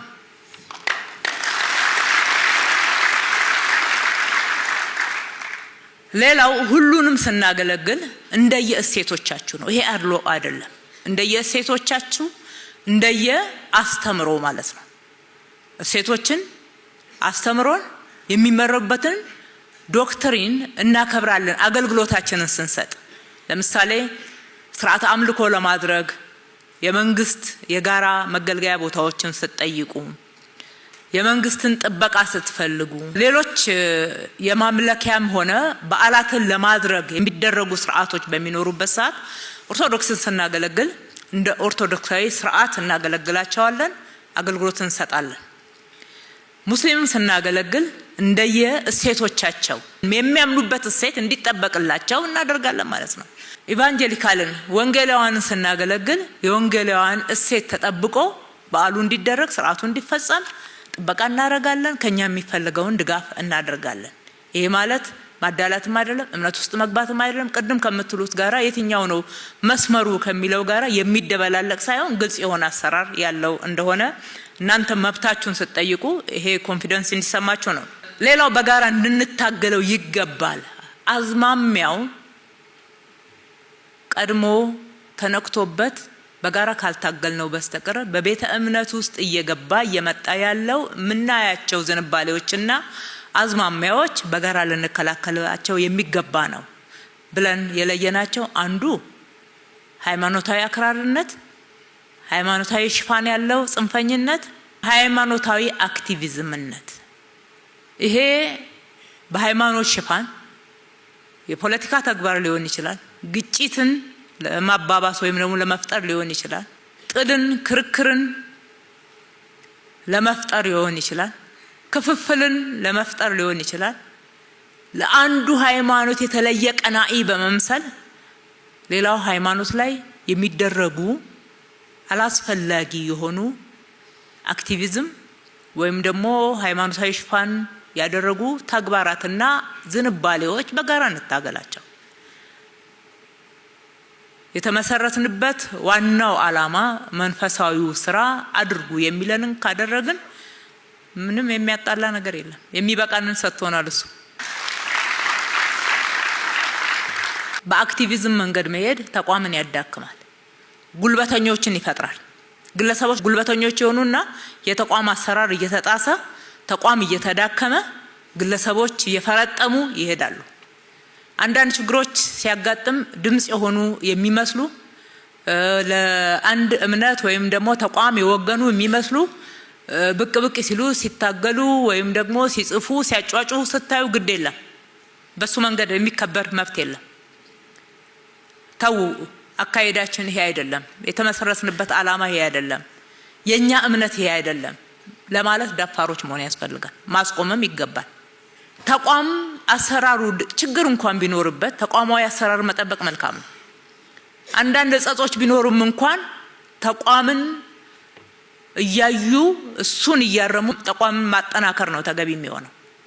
ስለዚህ ሃይማኖታዊ አክቲቪዝም ጉልበተኞችን ከፍ ከፍ የሚያደርግ ድምጽ ለማሰማት ነው የሚሉ ሽፋኖችን በመከተል ከሌሎችም ጋራ ለማጋጨት እንዲሁም ደግሞ የቤተ እምነቱ አሰራር እንዳይጠበቅ የሚያደርጉትን በጋራ መከላከል ያስፈልጋል። መንግስትም ላይ ሀገርም ላይ ጉዳትን ያመጣል። አሁን ዓለምን እንዴት እየናጠ እንደሆነ ታውቃላችሁ። ጥቂቶች የሚሰሙበት የብዙሃን ድምጽ ደግሞ የሚታፈንበት ሁኔታ እዛም እዚህም እያየን ነው። ሀገራችን ላይ እጅ ለእጅ ተያይዘን ይሄንን ካልታገልን ጉዳቱ የሁላችንም ነውና መታገል ያስፈልጋል፣ መከላከልም ያስፈልጋል። የጋራ ስራችን ነው እንላለን። ሁላችንም በየአካባቢያችንና በዙሪያችን ያለውን መከላከል የምንችለውን ካልተከላከል ስፍራ አይኖረው። አንዱ ጋር ጠበቅ ያለ አሰራር ሲኖር ሌላው ጋር ሸሽቶ የሚገባበት መሸሸጋ አያገኝም ማለት ነው። ይሄንን መርህ መሰረት አድርገን ስናገለግላችሁ ያጋጠሙን ችግሮች ደግሞ በሂደት አሉ። አንደኛ እናንተም እንዳነሳችሁት እዛም እዚህም ባልሆነ መንገድ ይገነዘቡናል ያላችሁት አዎ አለ። የተዛባ ስር የሰደደ የሐሰት ትርክትም አለ፣ ባልተገባ መንገድ መረዳትም አለ።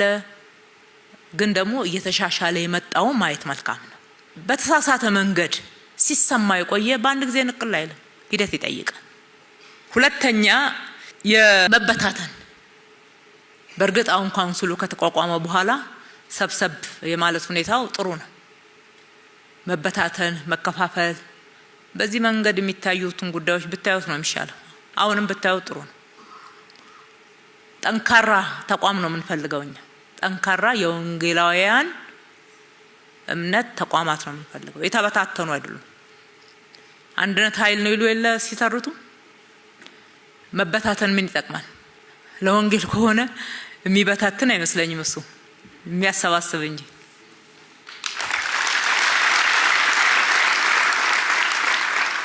እኛም አገልግሎታችን ተደራሽ እንዲሆን ሰብሰብ ማለታችሁ ነው የሚያስፈልገው። ባለፉት ስርዓቶች ውስጥ የእምነት ተቋማትን መከፋፈል፣ መበታተን ነበረ መንግስት የሚከተለው ውስጥ አሰራር እንደምታውቁት። አሁን ደግሞ ሰብሰብ ብላችሁ ጠንከር ብላችሁ ቆሙ ነው እያልን ያለ ነው።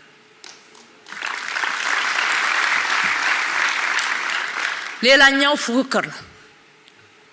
ፉክክር በአጠቃላይ በእምነት ተቋማቶች መካከል አለ፣ አንክደው። ከሌሎች እምነቶች ጋራም በዚሁ ደረጃ ተወያይተናል። ትብብር ነው ለኢትዮጵያ የሚጠቅማት። መተባበር የምንችልበት 1001 አጀንዳዎችና ምክንያቶች አሉን።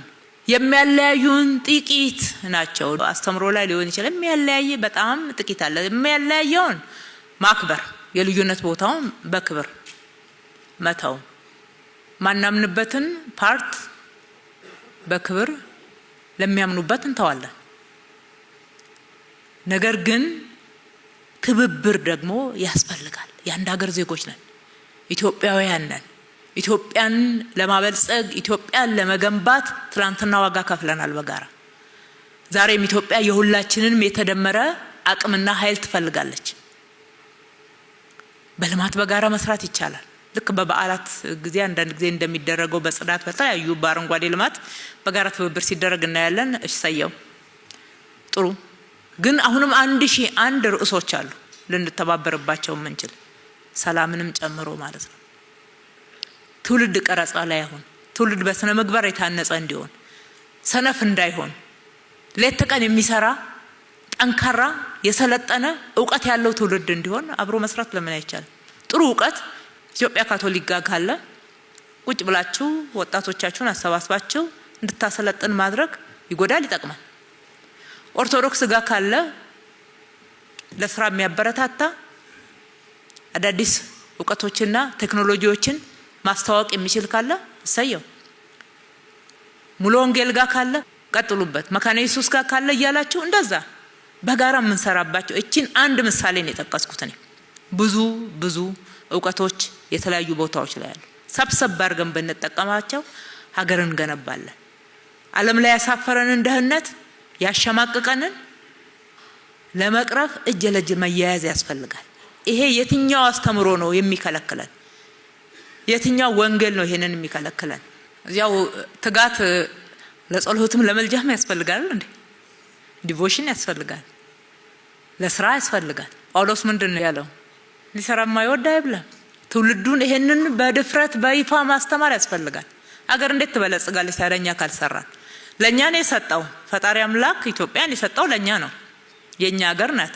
እኛ ካለበጃጀናት፣ እኛ ካላሳመርናት፣ ቃሉ እንደሚለው ምድርን ተንከባከቧት ስሯት እንድናለማት የሰጠው ለኛ ነው አይደለ? ታዲያ ማን መጥቶ ያልማ?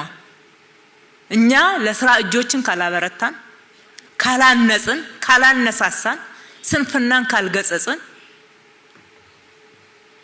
ማን ይመጣል? ቢመጣ እንኳን የሆነ ስልጠና እንደዚህ ሰጥቶ ሊሄድ ይችላል። ግን እስከ መስራት እስከ መጨረሻው ድረስ ዛሬ ነው ዋጋ ከፍዬ ብሰራ እንኳን የሚጠቀምበት ልጄ ነው፣ የልጅ ልጄ ነው፣ ሀገሬ ነው ብሎ መስራት የሚችል እንደዜጋው ማንም የለም። በዚህ ላይ ትንሽ ቅር የሚያሰኙ ግንኙነቶች እንኳን ቢኖር ለትልቁ ቪዥን ለትልቁ ዓላማ ብሎ መተባበር፣ እሷን ቻል ማድረግ ያስፈልጋል ማለት ነው። ጤናማ የሆኑ ግንኙነቶችን ማዳበር፣ መልካምነትን ከሌሎች ጋራ መልካም ባልሆኑ ጉዳዮች እኮ መወዳደር መፎካከርም አያስፈልግም። መልካም በሆኑ ጉዳዮች ግን አርአያ ለመሆን መሽቀዳደም ያስፈልጋል ማለት ነው። መቼም አባቶች እኔ ለእናንተ እየመከርኩ አይደለም። እንደ መንግስት እንደዛ ነው የምናስበው፣ እንደዛ ነው የምንጠብቅባችሁ። ምን እናድርግ ብላችሁ ስለጠየቃችሁ ነው እየተናገርኩ ያለሁት። መልካምነት ከኛ ይቀዳ። በቤተ እምነት ውስጥ ሙስና አለ። ወደ እናንተ እንኳን የሚጻፍልን ደብዳቤና ድጋፍ ሲደርስ ሙስና ይታያል። እዛም እዚህም ሰው ሲመደብም እንደዛን የሰማሁት። ይህን መስማት በጣም ከባድ ነው። የመጀመሪያ ቃሉን መያዝ ነው። እንግዲህ መስረቅ ኃጢአት ነው ብሎናል።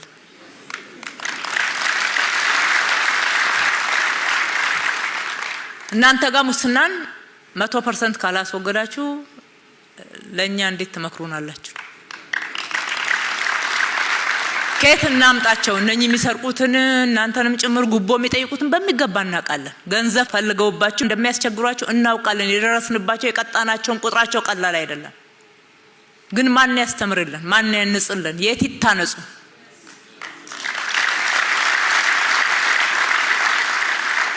ያልዘራ ነው አይበቅል። ከትውልድ ከሕፃንነት ጀምሮ በየትምህርት ቤቱ ከሚያዩት ድርጊት ጀምሮ ከፋሚሊ ጀምሮ ይሄን መስራት አለብን። እውነት ነው። መንግስት ቤትም በቤተ እምነቶችም ፈተና እንደሆነ መረጃዎች አሉ። እናንተ ስላላችሁት ብቻ አይደለም አሉ። ጣልቃ ስለማንገባ እንጂ ተቋሞቻችሁ ከጠነከሩ አንፈራም ያዝነው ወንጌልን ነው የሚለው እምነት ካለ መታገል ያስፈልጋል። መጽዳት አለበት። ቤቴ ንግድ ቤት አይደለም።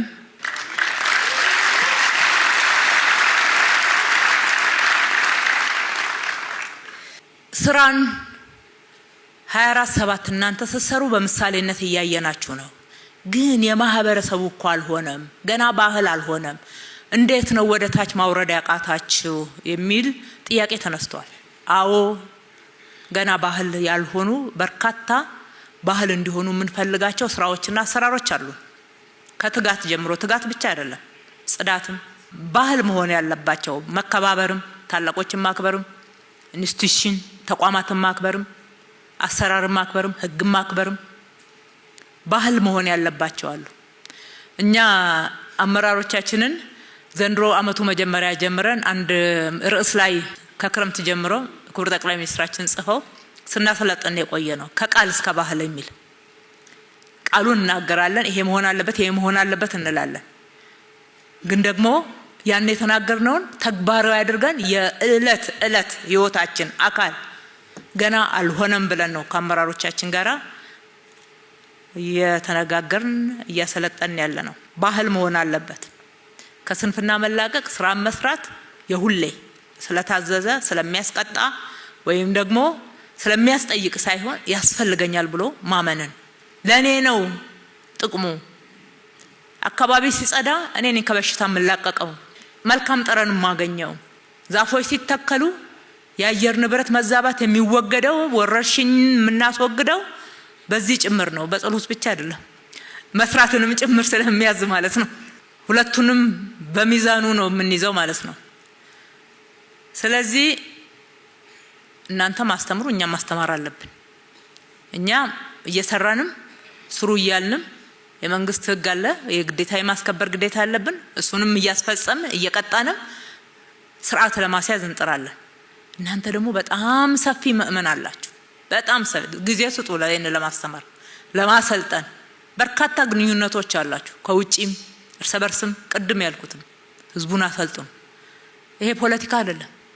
ይሄን መንግስት ቤት ውስጥ ብቻ ሳይሆን እናንተ ጋር መነገር አለበት። እንዴት ፖለቲካ ይሆናል? ህዝቡን ማነጽ እኮ ነው ይሄ። ኖ ፖለቲካ ቤታችን አይመጣም፣ ትክክል አይደለም። ይሄ የእምነት ቤት ነው ማለት ፖለቲካ አይደለም። ለመንግስት እና ለመንግስት አመራሮች መጸለይ ቃሉ ያዛችሁም እንዴ? እንዴት ፖለቲካ ይሆናል?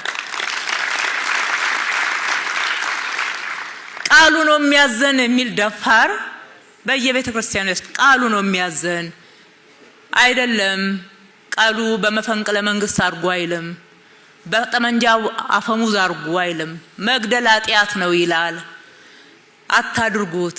ሌሎቹ ተገነቡ የምንላቸውና ለመጎብኘትም ለመኖር የምንመኛቸው የሌሎች ሀገራት የተገነቡት በዚህ ስርዓት ነው። ስርዓት ባለው ነው፣ በምርጫ ነው። ይሄ ፖለቲካ አይደለም።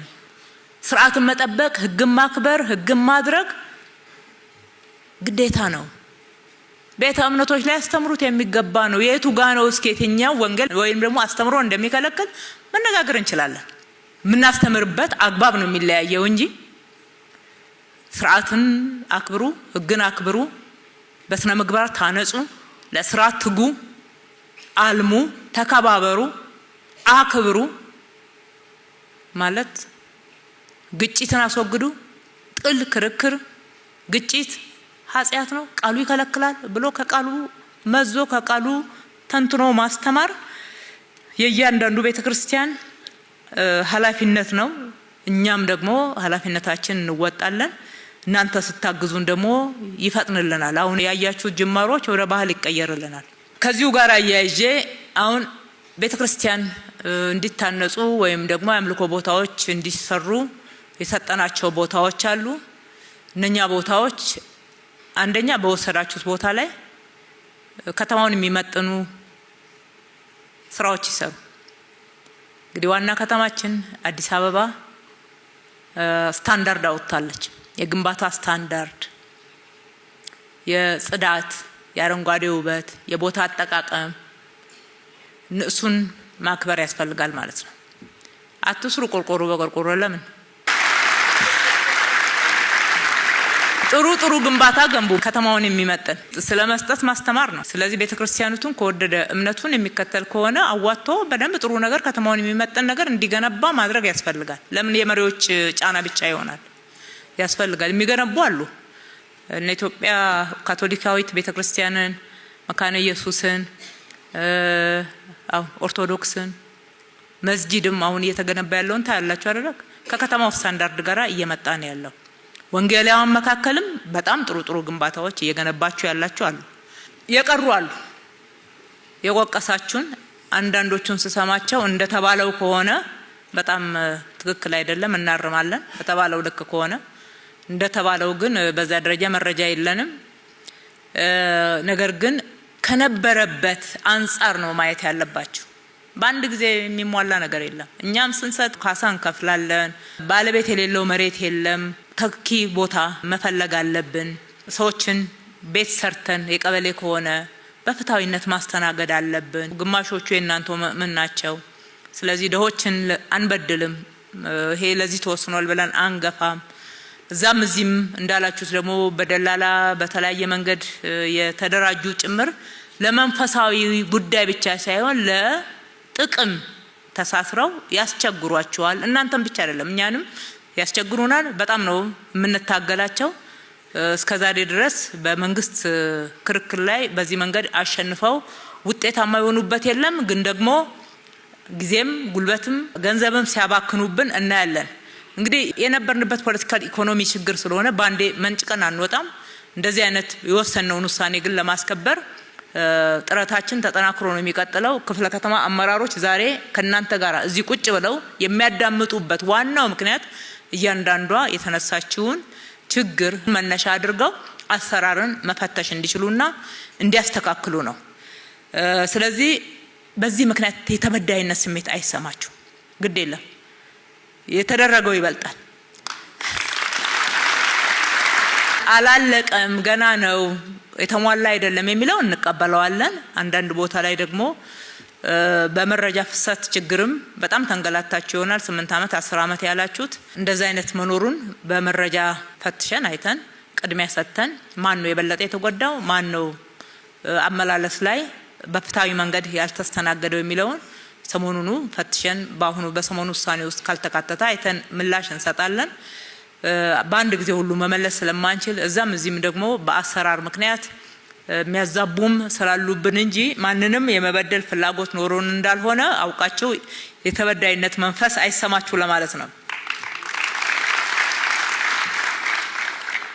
ማህበራዊ ልማት ላይ በጎ ማድረግ ላይ ተሳትፎን አጠናክሩ። ምዕመኖቻችሁን በደንብ አደራጅታችሁ አስተባብራችሁ በበጎ ስራ ማህበረሰቡ ጋር ድረሱ። የራሳችሁ አባላት ጭምር በከፍተኛ ችግር ውስጥ ያሉትን መድረስ ለኛ ለከተማ አስተዳደሩ ችግር ማቃለል ነው። እናንተም እንደ ስራችሁ ብትወስዱ ጥሩ ነው። አንዳንዶቹ በጣም በጥብቅ አብረን እንሰራለን። ቅድምም ሲነሳ እንደነበረው በማዕድ ማጋራት፣ ለድሆች ቤትን በመስራት እንዲሁም ደግሞ አካባቢ ከብክለት ነፃ እንዲሆን በማድረግ በጉልበቱ እንኳን ማህበረሰቡ እኮ ቢሳተፍ ብዙ ይሰራል። ከአምልኮ ስርዓት በኋላ 1 ሰዓት ቢሰጥ ያ ብዙ ማህበረሰብ ብዙ ነገር አካባቢውን አጽድቶ አረንጓዴ ተክሎ ውሃ ጠጥቶ መግባት ይችላል። ማስተማር እና ማለማመድ ከተግባር ጋር ስናያይዘው ስር ይሰዳልና እንዲሁም ካለው ላይ ተወሰነ ያዋጣ ድሆችን መርዳትን እንግዲህ የወንጌላውያን አንዱ ሚሽን እና አላማ ነውና ይሄንን መፈጸምን ማበረታታት እንወዳለን። ሌሎች ጥያቄዎች አንፃር ያላነሳናቸው ካሉ በውይይት ከመሪዎቻችሁ ጋራ አይተን ተመካክረን በግልጽነት ጊዜው መቼ እንዴት የሚለውን እንመልሳለን። ሁሉን ግን በአንድ ጊዜ መመለስ እንደማንችል እናንተም እንድትረዱን እንፈልጋለን። አገልግሎት አሰጣጥ ላይ መረጃ ስጡ። እናንተ አስተምሩ ብቻ ሳይሆን እኛም ከናንተ ተጨባጭ መረጃ ማግኘት እንፈልጋለን። ህዝቡ አይን ጆሮ ይሁነን እያልን ነው በየመድረኩ ምን ለምነው ምን እናገረው። አትፍሩ።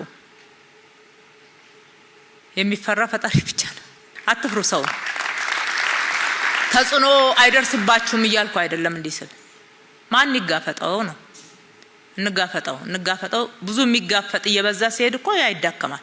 ችግሮች እንዲፈቱ የሚጣጣር ከሌለ ያኛው የሚያጠፋው እየጎለበተ ይሄዳል። በመጨረሻ ሁላችንንም ያዳክማል። አሰራርም ኢንስቲትዩሽንም ይጎዳል። እንደዛ ስለሆነ በእናንተ ላይ እስከሚደርስ ለምን ተጠብቃላችሁ? ስትሰሙ አባላቶች አሏችሁ ይነግሯችኋል እኮ ገብተው ጉቦ ከፍዬ እንዲህ አይነት አገልግሎት አገኘው የሚሏችሁ ኢንፎርሜሽን የሚነግሯችሁ አባላቶች ያሏችሁ። እንዴት ነው ብላችሁ ጠይቁ። መረጃ አለው ይብላችሁ ትንሽ አጣርታችሁ ወይም ደግሞ እናንተ ለማጣራት ቢከብድባችሁ እስኪ አጣሩ። እንዲህ ሲባል ሰምተናል፣ እንዲህ አይነት መረጃ አግኝተናል፣ እናንተ ከኛ በተሻለ ሁኔታ ማጣራት ትችላላችሁ፣ አጣሩት እስኪ ብትሉን ለኛ ትልቅ ድጋፍ ነው። እንዲህ ለወጥ ከፈለግን በጋራ ነው መስራት ያለብን።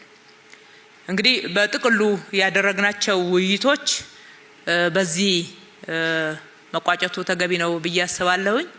በጣም ለሚቀጥለው ስራ ጊዜያችን በሰላም በልማት በሀገረ መንግስት ግንባታ ህገወጥነትና አላግባብ የሚከዱ አካሄዶችን በመታገል አካባቢያችንን በማልማት በማጽዳት በመንከባከብ በመጠበቅ ለስራ ዜጎችን በማትጋት አብረን እንሰራለን ብለን እናስባለን። ወደፊት መረባረብም ያለብን በዚህ ላይ ነው። በየክፍለ ከተሞቹ ያሉ አመራሮቻችን እዚህ ሆነው ዛሬ የሚያዳምጧቸው በየክፍለ ከተማ ካሉ የአብያተ ክርስቲያናቱ ወይም ደግሞ የህብረቱ ተወካዮች ጋራ ግንኙነት ይፈጠር። አብራችሁ መከሩ። ከሌሎች ሃይማኖቶች ጋራም ጥሩ ግንኙነት እየተፈጠረ በጋራ መሰራት የሚገባው ጉዳይ ላይ እቅድ ወጥቶ ሁሉ ጊዜ መገናኘት በሩብ ዓመት እንኳን መገናኘት ቀላል አይደለም። ቀስ እያልን ባህሉን እያዳበርን እንሄዳለን። ይሄ ስልጠና ወደ ታችም ቢወርድ ጥሩ ነው ባላችሁት በየክፍለ ከተማው ባለፈው ያልተከታተሉ ካሉ ከሰላምና ጸጥታ ቢሮ ጋር ተነጋግረን እንዲሁም ከአብያተ ክርስቲያናት ህብረትና ከካውንስሉም ጋር ተነጋግረን አንድ ላይ አቅደን እንሄድበታለን።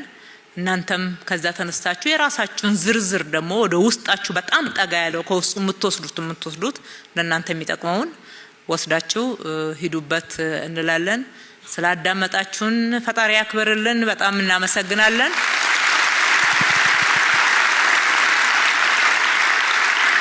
ፈጣሪ ኢትዮጵያና ህዝቦቿን ይባርክ።